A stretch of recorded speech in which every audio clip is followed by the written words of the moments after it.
पिछले दिनों जो हमारे फॉरेस्ट एरिया में 10 हाथियों के अलग अलग दिन मृत्यु के जो समाचार आए थे वो बड़े दर्दनाक थे।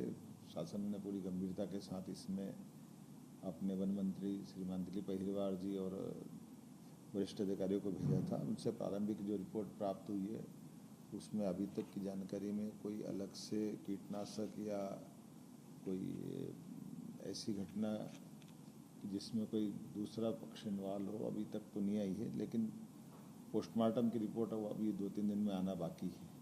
प्रारंभिक रिपोर्ट के आधार पर जो हमने पाया गया है कि फील्ड डायरेक्टर की निगरानी में ये हाथियों का दल आया। यद्यपि ये बात भी सही है कि ये हाथियों का बड़े दल के रूप में आना 2-3 साल में बड़ा एक हमारे लिए एक नया प्रयोग भी है, नया अनुभव भी है।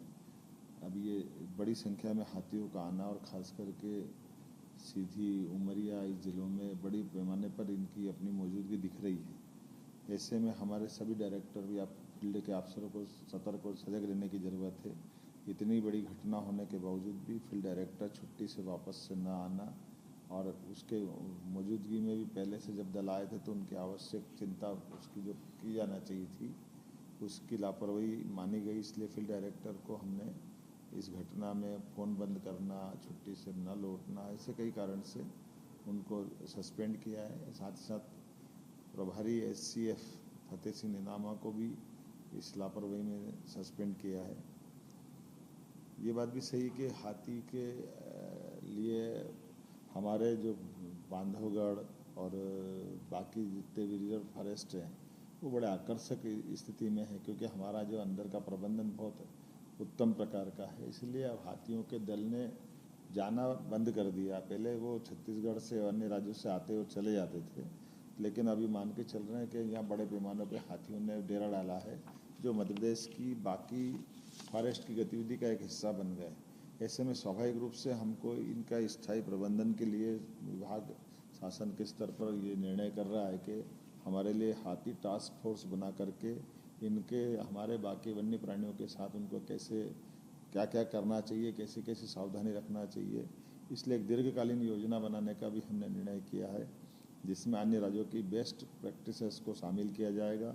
और जो हाथियों के बड़े राज्य हैं एक तरह से कर्नाटक और केरल, असम, यहाँ हम अपने अधिकारियों को भेजेंगे ताकि सह अस्तित्व की भावना के आधार पर हाथियों के साथ बफर एरिया, कोर एरिया में बाकी का जनजीवन भी प्रभावित नहीं हो और हाथियों को भी कोई सुरक्षा में खतरा नहीं हो। इस पे हमने गंभीरता के साथ विचार किया है।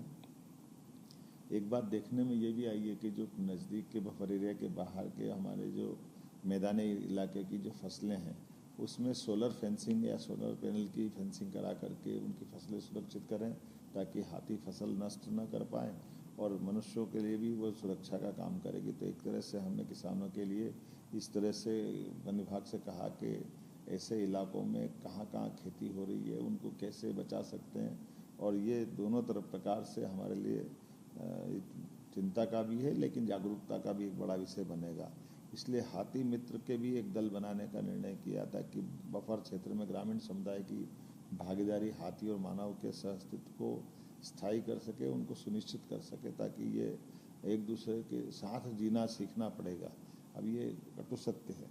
इसीलिए इन व्यवस्थाओं के आधार पर जो घटना घटी है इसमें हमने अपने अभी जनहानि को लेकर भी 8 लाख रुपया प्रति व्यक्ति जो हम देते थे उसके बजाय 25 लाख रुपया प्रति व्यक्ति भी प्रारंभ करने का निर्णय किया। जो 2 व्यक्ति के साथ दुर्घटना घटी है उनके अभिभावकों को भी हमने ये इस व्यवस्था से जोड़ा है।